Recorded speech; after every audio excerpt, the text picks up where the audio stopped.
Hace unos días me llamó un amigo para comentar la última actualización de lo que a estas alturas es una teleserie con entrega diaria de capítulos y le hice la siguiente pregunta. Se las hago ahora a ustedes a ver qué piensan. ¿Tú qué crees? ¿Estos personajes del Frente Amplio son ladrones, así a seca, o ladrones que no se dan cuenta de que están robando? ¿Cómo que no se dan cuenta? Me dice. Así, tal cual. Roban, pero en realidad sienten que están haciéndole un bien al país, gente que tiene una especie de complejo de Robin Hood, pero que no le entrega la plata que roba a los pobres, sino a su causa política, que obvio favorecerá a los pobres. Mira, Robin, lo que sí me preocupa es si somos gente buena o gente mala. Por eso de andar robando a los ricos para ayudar a los pobres. ¿Robando? Esa palabra es muy fea. Nunca robamos. Solo pedimos prestado lo necesario. Yo creo que tú estás siendo muy benevolente. A esta gente le gusta la plata y aprendió a robar rápido nomás, me dijo él. La conversación terminó unos minutos después, ya les cuento cómo, y aunque tenía pendiente llamarlo de vuelta para ponerlo en conocimiento de algunas de las cosas que pretendo hacer públicas hoy, porque seriamente podemos darlas por confirmadas, me pilló la máquina, así es que lo voy a poner al día con este video, con este resumen semanal. Pero antes de ir a lo más grave, quiero comentar algo insólito que pasó a comienzos de esta semana, que no sé si calificar de raro o de patético. Creo que freak es la palabra precisa. Me refiero al amague de atentado que sufrió la sede de Revolución Democrática. Una fogatita en la vereda con un cartel que decía: hicieron de nuestras necesidades el mejor de sus negocios. En redes sociales circuló la tesis de que fue un tongo, de ellos mismos, un autoatentado. Pero a mí esto no me hace sentido, porque si fueron ellos mismos los que redactaron este mensaje, hicieron de nuestras necesidades el mejor de su negocio, entonces ahí habría que cerrar por fuera, porque estaríamos bajo la condición de subnormales. Pero, y acá entra la parte rara, también es cierto que fue una malla de atentado, porque la magnitud de las llamas eran tales que la alerta que recibió Bomberos no era de incendio, sino de, cito textual, basura en la vía pública. Entonces, si había gente enojada con Revolución Democrática, el enojo no era demasiado pasional. La verdad es que no daba ni para barricar. De hecho, yo creo que con un balde o una manguera los militantes que quizá todavía quedan en ese partido, quién sabe, la hacían, pero en fin, prefirieron llamar a bomberos. Hay registro audiovisual del ataque terrorista, juzguen ustedes mismos.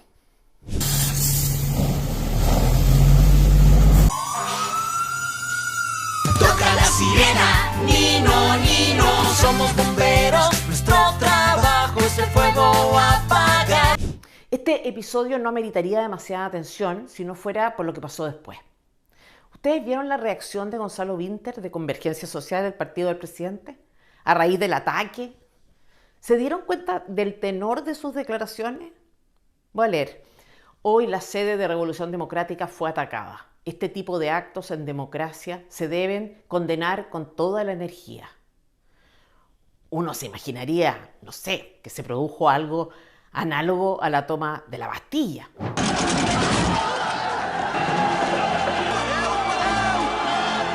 Pero no, el ataque era este. Pero repasemos las palabras de Vinter. Este tipo de actos en democracia se deben condenar con toda la energía. ¿En serio, diputado Vinter? ¿No estábamos también en democracia durante el estallido social? Porque no recuerdo una reacción suya tan firme ante esos incendios, que eran realmente incendios, no una fogata ordinaria a la salida de la sede de un partido político. ¡No más abusos! ¡No más abusos! ¡No más abusos! ¡No más abusos! ¡No más abusos! ¡No más abusos!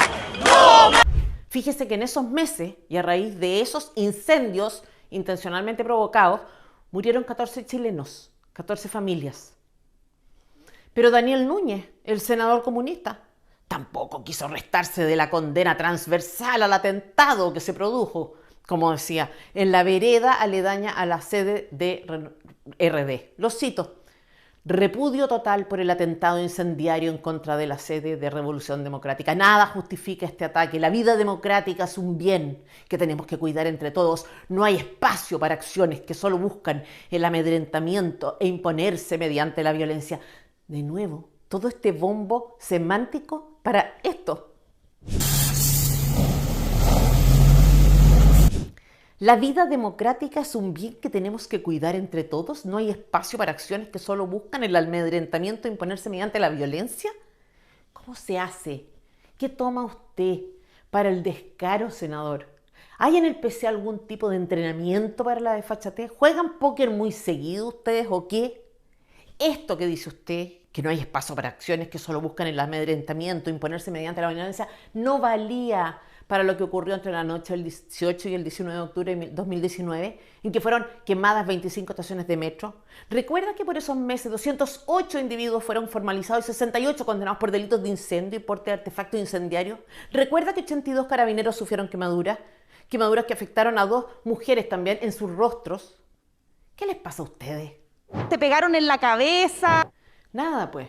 Lo que pasa es que el principio moral por excelencia en el que creen, y quizá el único que practican, es el de la conveniencia política. Lo bueno es lo que les da ventaja, lo malo es lo que los perjudica. Y justamente porque son ustedes los que definen lo que es bueno y lo que no en función de la conveniencia política, es que también son ustedes los que deciden cuándo un incendio es una manifestación social que fortalece la democracia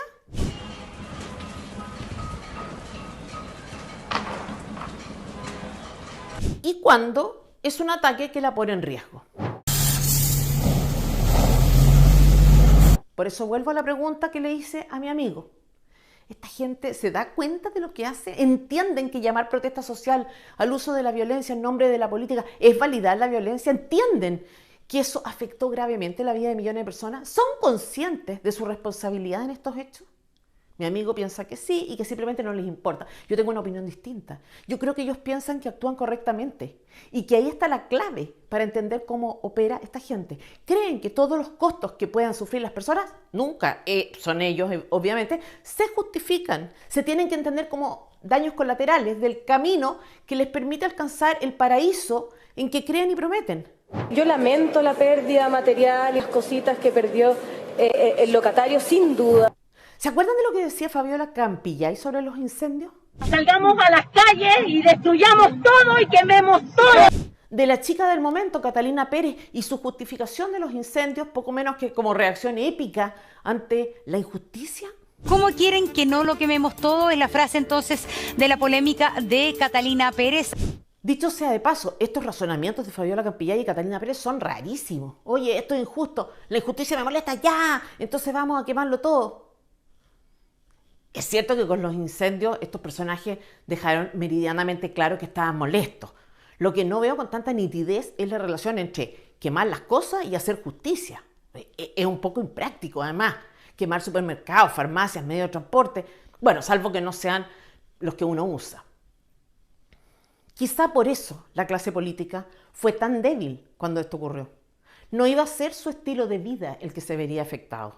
Y a propósito de estos episodios, Mario Rosas, general en retiro de Carabineros, dijo la semana pasada que quienes habían hablado la violencia, homenajeado a la primera línea con un acto en el Congreso, por ejemplo, tenían una deuda pendiente.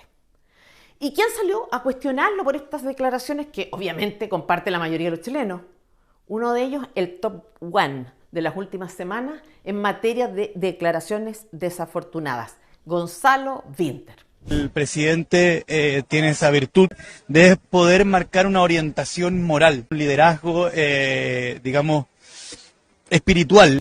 Pero no solo él, la propia Lorena Fries, militante de Convergencia Social, el partido del presidente, y ahora diputada. ¿Y qué dijo? Comillas, no creo que haya habido ninguna declaración ni implícita ni explícita respecto de avalar los delitos que se cometieron durante el estallido social. Bien hasta ahí, hasta que viene el famoso pero. Lo que sí hubo, agregó, es una reivindicación social a la manifestación. Que los casos antes mencionados son ejemplos de legítima protesta social que la historia nos ha enseñado que es la forma de organización que tiene un pueblo para construir colectivamente su vida digna. ¿De qué está hablando, señora? En Chile hemos sido testigos por décadas de una manifestación social, como le llama usted, tras otra. Marchas, huelgas, paralizaciones, por décadas, repito. ¿Por qué dice usted que en ese momento hubo una reivindicación social de las manifestaciones? ¿Cómo es que asocia un periodo de destrucción, delincuencia, vandalismo y violencia extremo a la reivindicación del derecho a manifestarse, que no solo existía, sino que se ejercía activamente. Eso que usted dice la delata de cuerpo entero. Perdóneme que se lo diga. Y si le falla la memoria, le muestro acá el video del homenaje que el Congreso hizo a la primera línea. Si eso no es avalar la violencia, no sé qué es. Aplauso a nuestros héroes, a los representantes de la represión, de los agentes del Estado. Y por si quedan dudas, la misma diputada Lorena Fríes fue hace algunos años directora del INDH, esa institución impulsada por la izquierda y para la izquierda, y cuyas autoridades gozan, para esa izquierda, de algo así como de una infalibilidad papal en materia de derechos humanos. Nos sorprenden entonces los silencios cómplices del INDH, el silencio del entonces director de la institución, Sergio Mico, ante las presiones que sufría por parte de la ultraizquierda para acusar al gobierno de Piñera y a Carabineros de violar derechos humanos. Y no me digan que fue valiente, no es de valientes hablar a destiempo como lo hizo y cuando ya queda poco y nada que perder. A todos ustedes les digo, a todos los que avalaron, justificaron, alentaron o callaron, les digo, millones de chilenos sufrieron con los incendios, perdieron quizá a alguien de su familia, perdieron sus negocios, sus fuentes de trabajo, sus iglesias, sus barrios, perdieron tiempo familiar porque no tuvieron metro, ni supermercados, ni farmacias cerca de sus casas. Su indignación moral de ahora por una fogatita cagona, perdónenme el chilenismo, es una falta de respeto, un insulto para los chilenos que lo pasaron mal entonces. Pero yo mantengo mi pregunta, dejen sus opiniones en los comentarios porque los voy a leer. ¿Estas personas son o no son conscientes de lo que hacen? Y lo más importante, quizás, ¿quién es peor? ¿El que obra mal sabiendo que obra mal o el que llama buenas a sus obras malas? Porque esa fue, en realidad, la discusión que tuve con mi amigo. Pasando a otra cosa que considero mucho más grave, aunque no la más grave, esta semana circuló y dio origen a una funa masiva, una entrevista de Patricio Fernández. Y digo que fue grave, no por la funa, sino por las cosas que rodearon el incidente y que o no se supieron o no se dijeron. En fin, esto fue lo que Patricio Fernández dijo. La historia podrá seguir discutiendo por qué sucedió o cuáles fueron las razones o las motivaciones para el golpe de Estado. Entonces, que se debería poder discutir cuál fue la causa del golpe, por qué y cómo se llegó a ese punto. Y luego... Tú podrás y los historiadores y los politólogos podrán discutir por qué y cómo se llegó a eso. Pero lo que podríamos intentar acordar es que sucesos posteriores a ese golpe son inaceptables en cualquier pacto civilizatorio. Es decir, que se debería poder coincidir en que los sucesos posteriores al golpe son inaceptables. Asumo que se refería a la tortura, asesinato, desaparición de personas, que es lo inaceptable. ¿Y qué pasó? Cerca de 160 agrupaciones pro defensa y promoción de derechos humanos entregaron una carta al presidente Gabriel Boric en la que solicitaron la salida de Patricio Fernández como asesor presidencial para la conmemoración de los 50 años del golpe de Estado en 1973. En alguien que no tenga un atisbo del negacionismo posmoderno que hoy permea muchos sectores de nuestra sociedad. Y voy a leer un extracto de la carta que mandaron refiriéndose a Fernández para que ustedes mismos noten el nivel de fascismo de esta gente. Leo. El encargado de la conmemoración de estos alevosos hechos no condena el golpe de Estado restándole valor y desconociendo la relación de causa y efecto entre el golpe de Estado y las violaciones a los derechos humanos. Atención a lo siguiente, las que solo son explicables por el golpe militar. Primero mienten cuando dicen que Fernández no condena el golpe de Estado, porque aunque es verdad que no lo condena, tampoco lo justifica.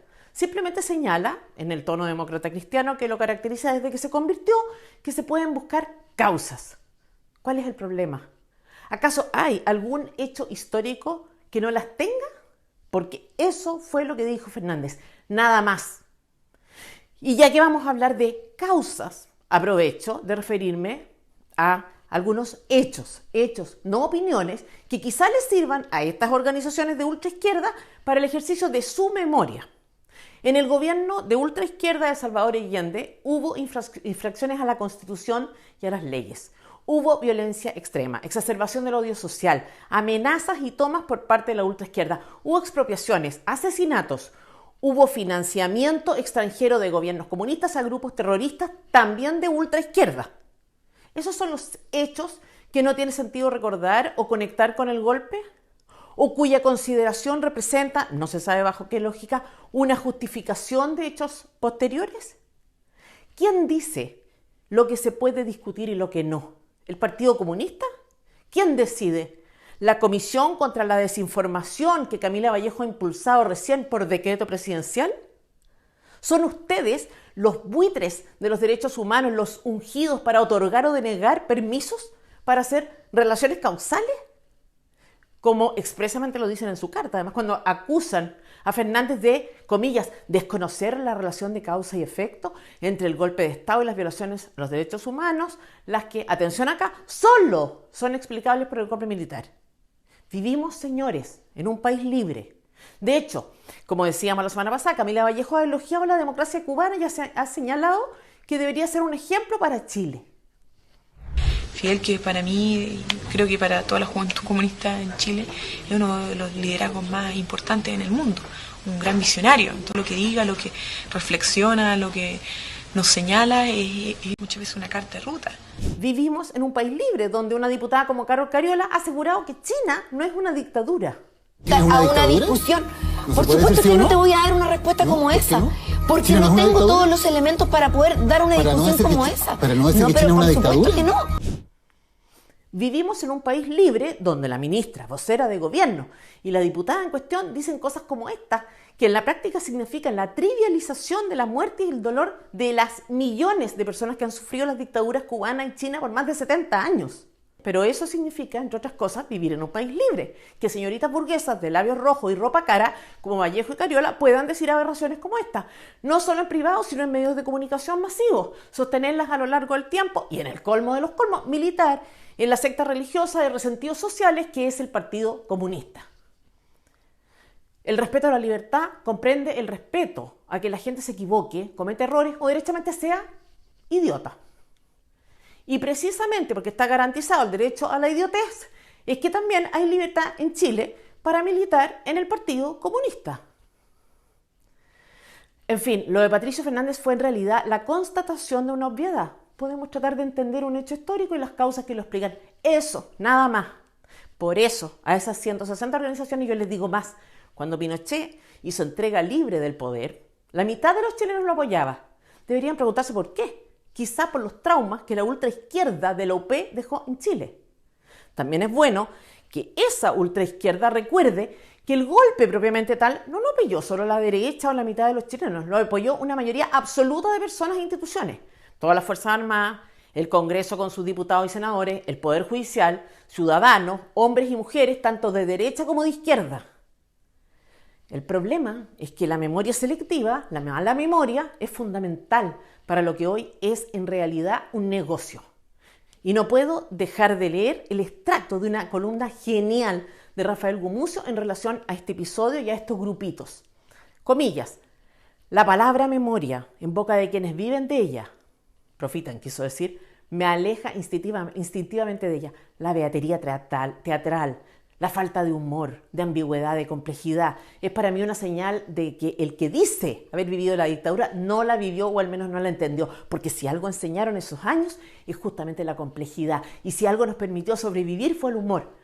Por lo demás, lo que me aleja de la memoria es el hecho de que tengo memoria y no puedo olvidar que lo que hizo que la izquierda volviera a los derechos humanos fue justamente la sensación de que de no mediar esos derechos y los deberes que implican, también nosotros podríamos ser los monstruos que nos torturaban, mataban o exiliaban.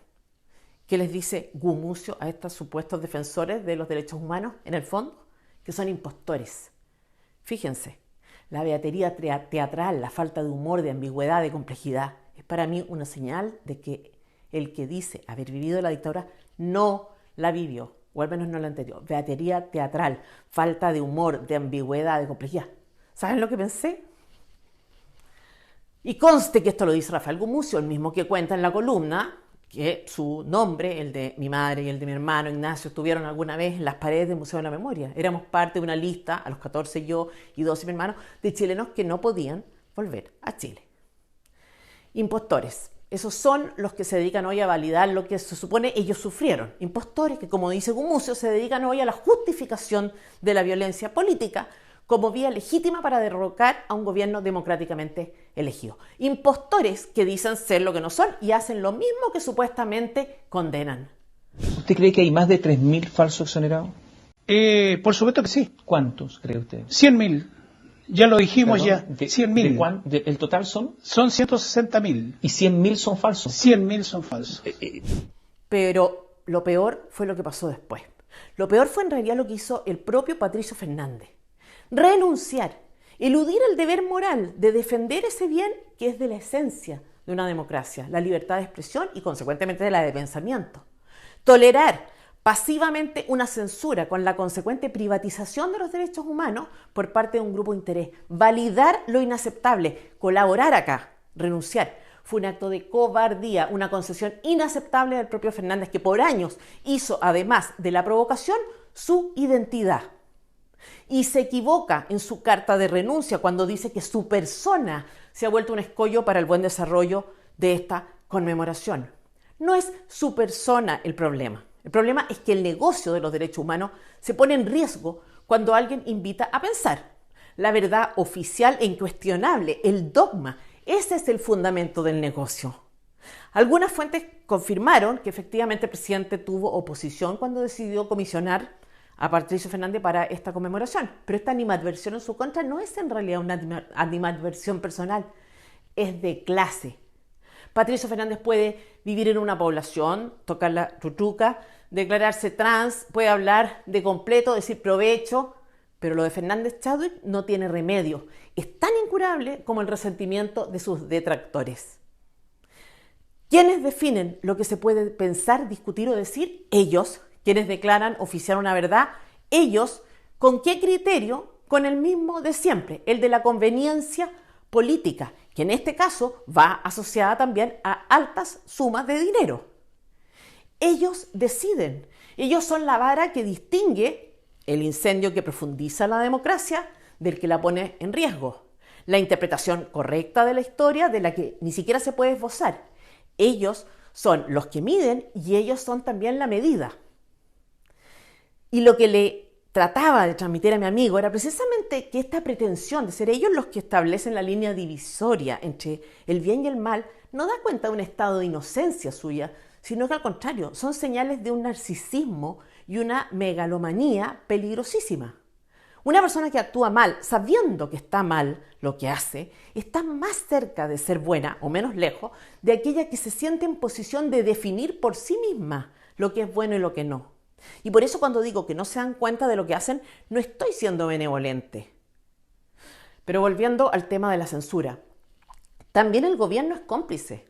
El mandatario, dice el comunicado que se publicó a raíz de la renuncia de Fernández, comprende las razones que han llevado a Patricio Fernández a tomar esta decisión y valora su espíritu democrático, su compromiso con los derechos humanos. ¿Es broma? No es democrática la renuncia a defender un principio republicano fundamental como es la libertad de expresión y de pensamiento. No es democrático de parte del gobierno tolerar vetos injustificados. No es democrático tampoco aceptar chantajes. Y en relación a los derechos humanos, la libertad de expresión es uno de esos derechos. De modo que lo que han hecho en esta ocasión es transgredirlo.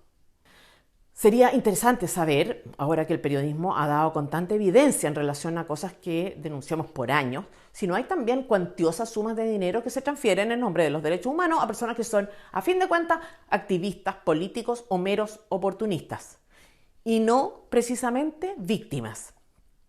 Porque los señores de la UP, la ultraizquierda de la UP, no hablaban precisamente jerga de derechos humanos.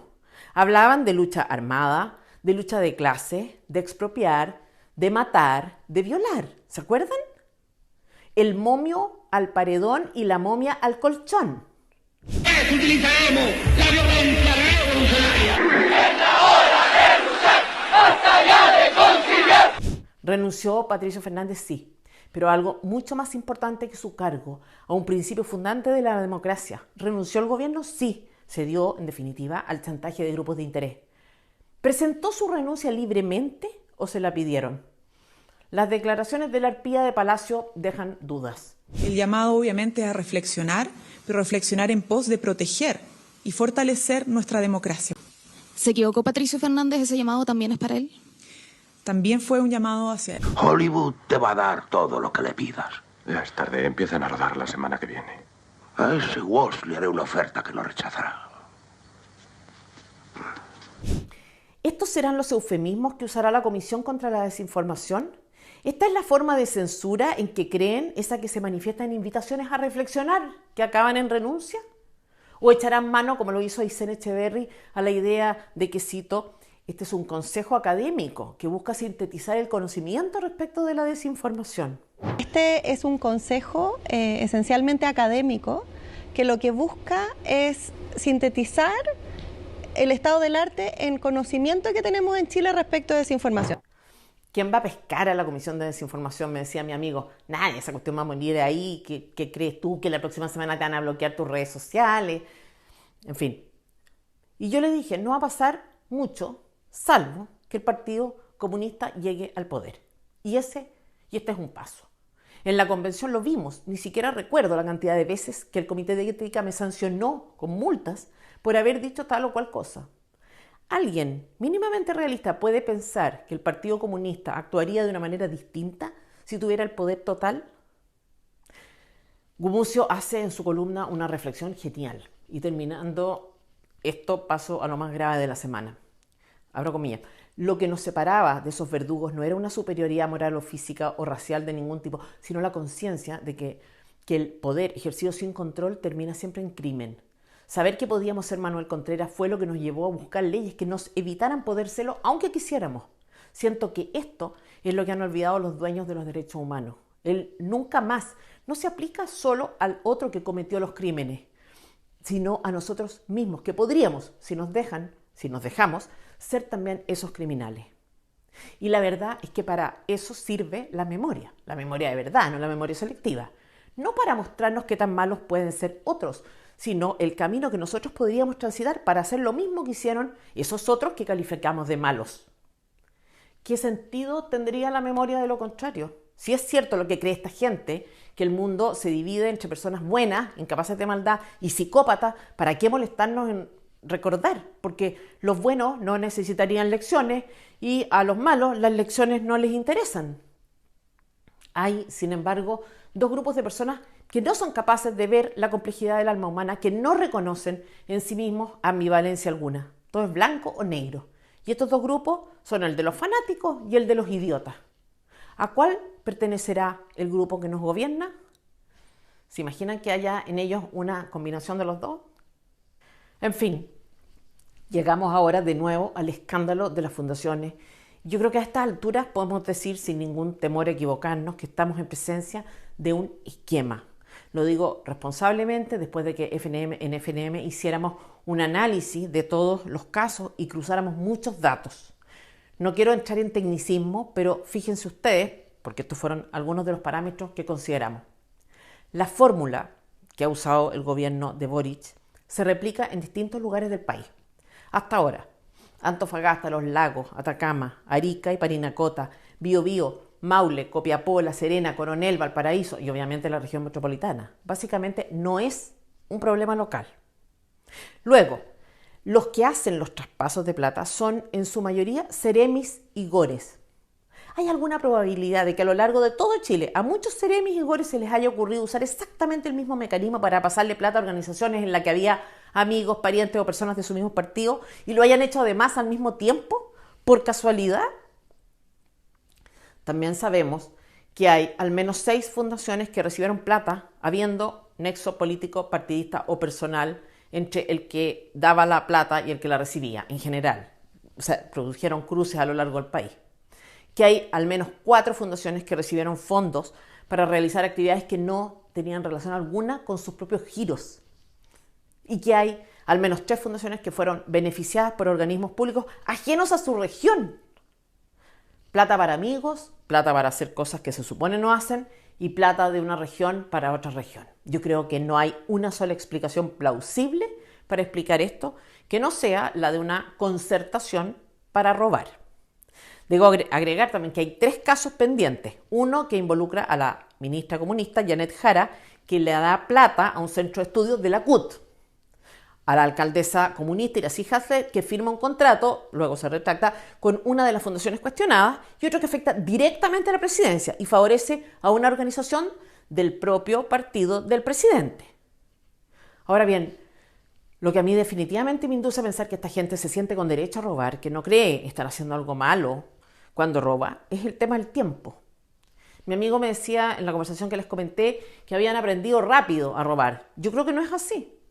La semana pasada decíamos que en general la gente que roba va de menos a más, pero acá como que no hubo etapas, no hubo un proceso de decomposición, no transcurrió tiempo, fue llegar al gobierno y meter la mano con todo, ¿o no?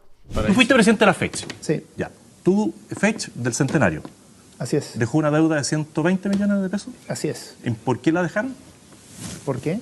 No, porque fue la fiesta del Estadio Nacional. Hicimos una fiesta y no fue mal. Ah, ya. Y hay dos opciones para explicar la velocidad con que se descompusieron. Una, que se trata de gente con mucha experiencia en la materia, lo cual es improbable porque son muy jóvenes. Y la otra es que llegaron a sus puestos con un plan premeditado, predefinido y que ejecutaron rápidamente. Y esa no es la del malandra, es la del experto o la del inescrupuloso. Y de esos estamos hablando, de inescrupulosos. Inescrupulosos que se creen buenos y con derecho a saltarse normas o inventarlas para otros a capricho. Jóvenes que crecieron pensando que para ser buenos bastaba con ser de izquierda o estar del lado del activismo de moda.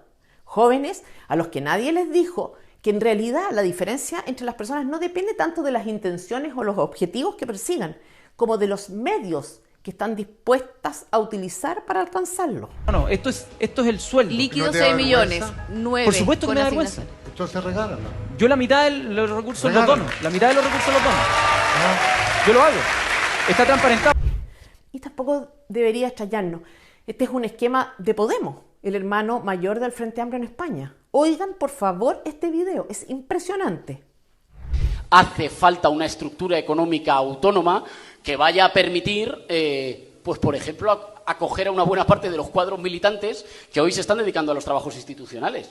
Porque la militancia, como todo el mundo sabe, no se sostiene solo del aire. Dice explícitamente que la militancia no viene de aire y que por tanto hay que buscar formas de alimentarla. ¿Y cuál es esa forma? Organizaciones financiadas del Estado con plata de los trabajadores. En este caso chilenos, allá españoles.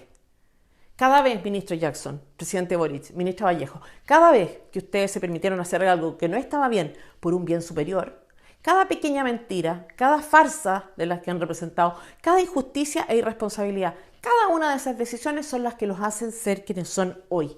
Y da lo mismo lo que pase fuera de ustedes, porque independiente de si logran o no sus objetivos, cada cosa que hacen se estampa en su carácter y los configura.